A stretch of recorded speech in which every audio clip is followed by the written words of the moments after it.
Hello everybody and welcome to our LPI South Africa Certification and Open Source Workshop. Thanks to my colleagues here at the local office for inviting me. I just took my reinforcement COVID-19 shot, so I'm still over the collateral effects. My voice is not as good as it should be. I try to make myself very clear. If I'm not able to do that, please forgive me. My name is Cesar Brod and I'm the Community Engagement Director for the Portuguese and Spanish-speaking regions for the Linux Professional Institute. Inside LPI, however, our job titles don't exactly frame what we do. So pretty much everybody does pretty much everything, as my colleagues can confirm that for you. Before starting my real talk, going deep into what I'm going to talk to you, let me tell you that I do miss visiting South Africa and I do hope I will be able to be there in presence in the coming events. My first time here was in Cape Town, which I visited twice in the early 2000s. A couple years after that I got to visit Johannesburg and Pretoria. At the time, in the early 2000s, I was working with Professor Derek Kitts from the University of Western Cape. He had just written a paper that was the result of a research among the students of several universities in South Africa, where he asked them what they thought was the real differentiator between academic institutions and what would make them choose one institution over another. The pedagogical skills of the teachers, employability of the students after leaving the institution, and a role in advanced research by that institution were among the top differentiators. Clean toilets and academic computer-based administrative systems were pretty much low and at the same level in terms of how a student would choose why a student would choose an university or another.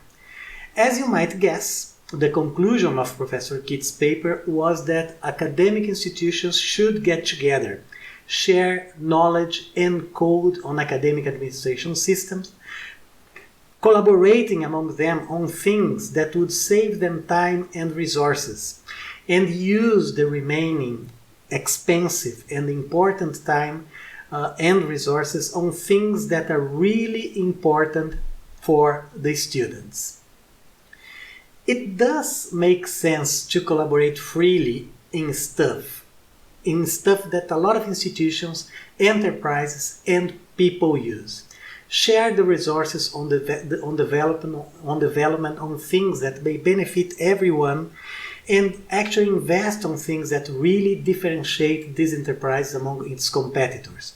Usually something that is strongly related to people and its interactions, the interactions between the people and the companies that are selling them products and services. There are several examples of this kind of things where there is a lot of shared development, even among companies that compete against each other. Maybe the best example of this kind of collaboration is the kernel Linux and several other components that form a complete multi-usage operating system. After all, you see Linux running on TVs, vacuum cleaners, automobiles, spacecrafts, pretty much everything on the Internet of Things, supercomputers, and I'll talk more about that as we go on with this presentation, but the list goes on and on. Linux is the main engine of the web, from social networks to search tools, Wikipedia, and pretty much all websites that make part of your online life. I just gave an example here. This is Elon Musk, the owner of Tesla, the Boring Company, and several other companies that you know about, the SpaceX including them. And here is him, the CEO of the company himself, telling about the status of the web browser in SpaceX. So you see, Linux is really everywhere. Another important side of free and open source technologies is that they naturally foster innovation. And just think of how the internet evolved, starting with requests for comments for people to contribute, on how and what the internet should be like. From the TCP/IP protocol to the naming of the host, this whole story is freely available through the forever public RFCs, the request for comments. In this slide here, this example is how hosts should be named.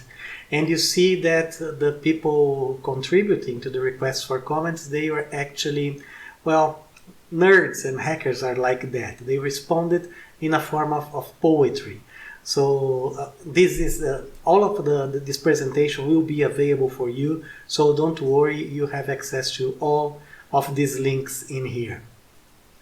Free and open technologies, however, they date way before computers and the internet.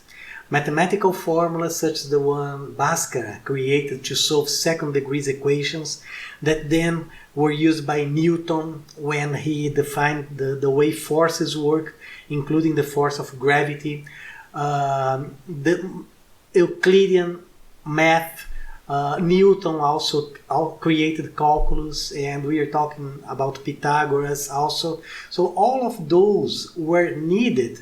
All of these mathematicians and what they had evolved, all of those things were needed to place Mark Shuttleworth, which you know, in the Earth orbit, on the Earth's orbit, from where he understood the Ubuntu vision and philosophy. Something for sure you know a lot more than I do. I am because we are together. We are all one. We grow as a society and as an individual all together. So one thing that really bothers me, and I'm sure it bothers a lot of people, is why should knowledge become property, as pretty much all of the knowledge that is created is not something new. It's actually based on previous knowledge that was freely available. What would entitle someone to use all that exists in terms of math, Bhaskara, Newton, Euclides, and others, and embed this into a new software spreadsheet, for instance, and from now on state that this knowledge is the property of someone or some company? Back in the early 2000s, I led a team who created an academic ERP for the university we were working for. This was actually what started my relationship with Professor Derek Keats in the University of Western Cape. At some point, we counted the amount of lines in our software, which was the biggest system developed using the free and open PHP programming language. We then counted the lines of all of the things that we used to build our system. The lines of the PHP language itself, the Apache server that we needed to serve our ERP's web page for the users, and of course all lines of Linux and all of the other sort of free software that we used as basis for our system. Everything we wrote for this system that was the biggest system in PHP at the time was less than 1% of everything we used as this basis. So what right did we have to consider our property something that represents such a small part of a whole bunch of free and open knowledge? And would this be fair? So, of course, we released all of what we developed as free and open source software, and this led to the creation of a business model, which is a free software development cooperative that still exists today. There's a lot more story about that, but I will just skip that because our time here is limited. But, well, enough talking about the past. Today, free and open source software is being used everywhere. It is a fact. Simon Phipps, the one responsible for changing the Java virtual machine and the operating system Solaris, all of them, they were owned by Sun Microsystem at that time, and he convinced Sun to make these pieces of software into open source. And he defines open as all kinds of work that can be used, improved, and shared for any purpose, without any impediment or the need of negotiation. And thanks to my good old friend Jomar Silva for pointing out to this much appreciated and modern definition. Of course, other than talking about free and open source software, this event here is also about certifications. LPI's mission is to promote the use of open source by supporting the people who work with it. You see, there is no mention of certifications in our mission. Certifications are, however, the way we support our mission, and LPI exists and it's doing quite well since 1999. We do not accept donations anymore. We did in our very beginning, and we do not charge any money from our partners anymore.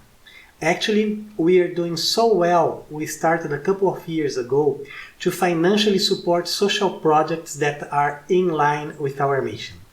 This is already enough evidence to support the fact that people are looking for certifications, and free and open source certifications are important in the ICT market. I am pretty sure that as this event evolves, our guys in the South African office will tell you a lot more about that, and of course you'll be able to ask us questions about that.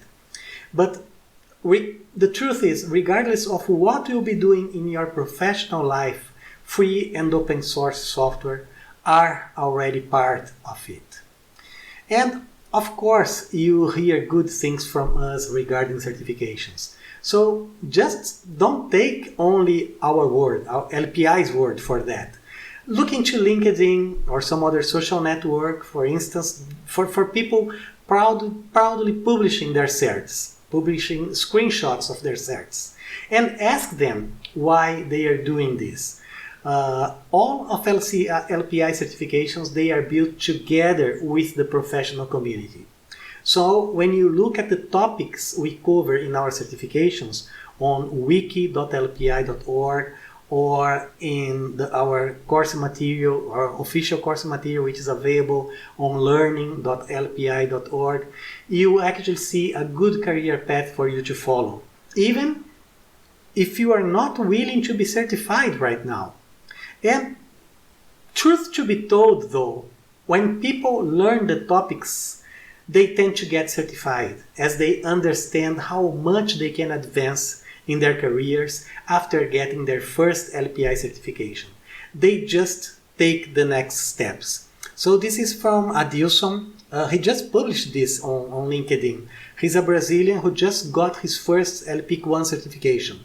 So he says here's LPIC 1 100% complete. The best investment you can make is in yourself, in your knowledge, in your health in general, in cultivating good habits. You have a success as a consequence. LPI didn't ask him to do that. He published this by himself. I asked him, of course, if I could use this in my presentation, so we did. So I did. But okay, now let's move on, and now I'm going to move into a sort of a practical. I shouldn't say workshop in here, but yes, it's practical. It's almost a practical workshop. I will minimize my screen in here, and I'll come back to that a little bit later. So okay, let's minimize. Okay, if you take a look at the top 500 computers in the world, and this is the evolution of that, I'm looking how many Linux systems are in the top 500 supercomputers in the world. You will have this link in the, you already have this here in the presentation, but of course this presentation will be available to you, so you'll be able to look into all of that stuff. So here, let's move a little further down in the page, in this graphic here. Let me make it a little bit bigger. Okay, I think this is, yeah, this is good enough. So you see the number of Linux running the supercomputers, the 500 fastest supercomputer in the world. They started counting in 1998. So if we go on let's go directly to the number of Linux running supercomputers grows faster and faster. Around 2004, it was more than 50% already, but here in exactly November 2017, all of the 500 supercomputers in the world were running Linux. So you see, there is already a very important market for you in there if you are into supercomputer stuff. But it's important to know that things like supercomputers that they are running a lot of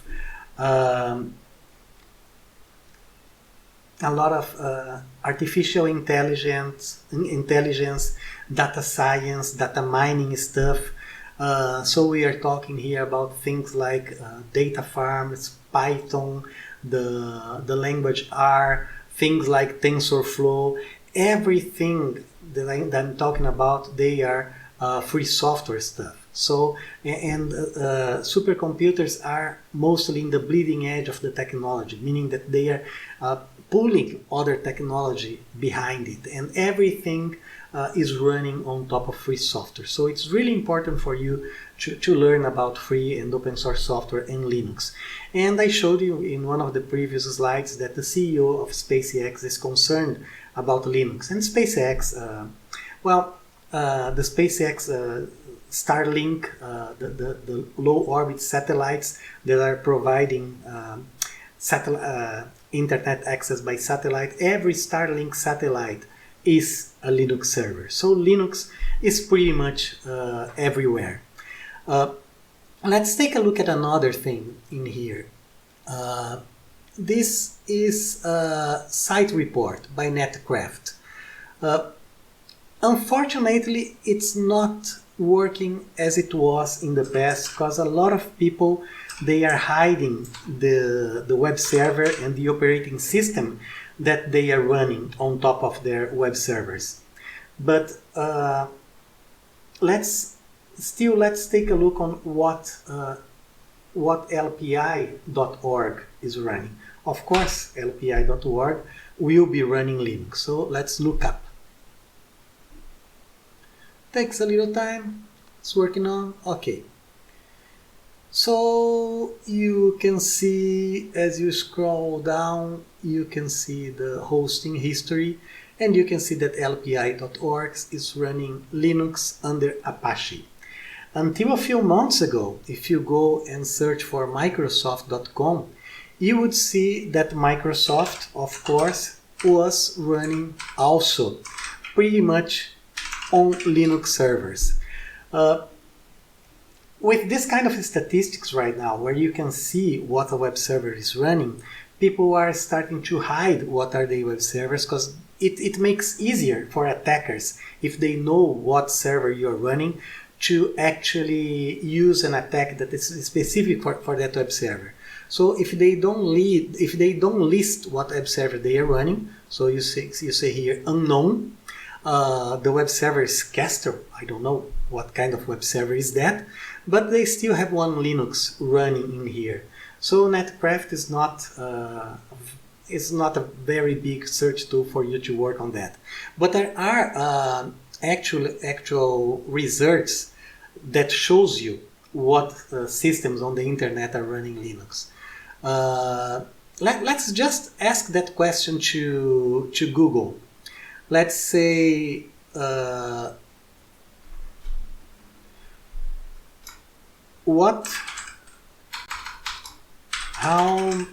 many Linux web servers?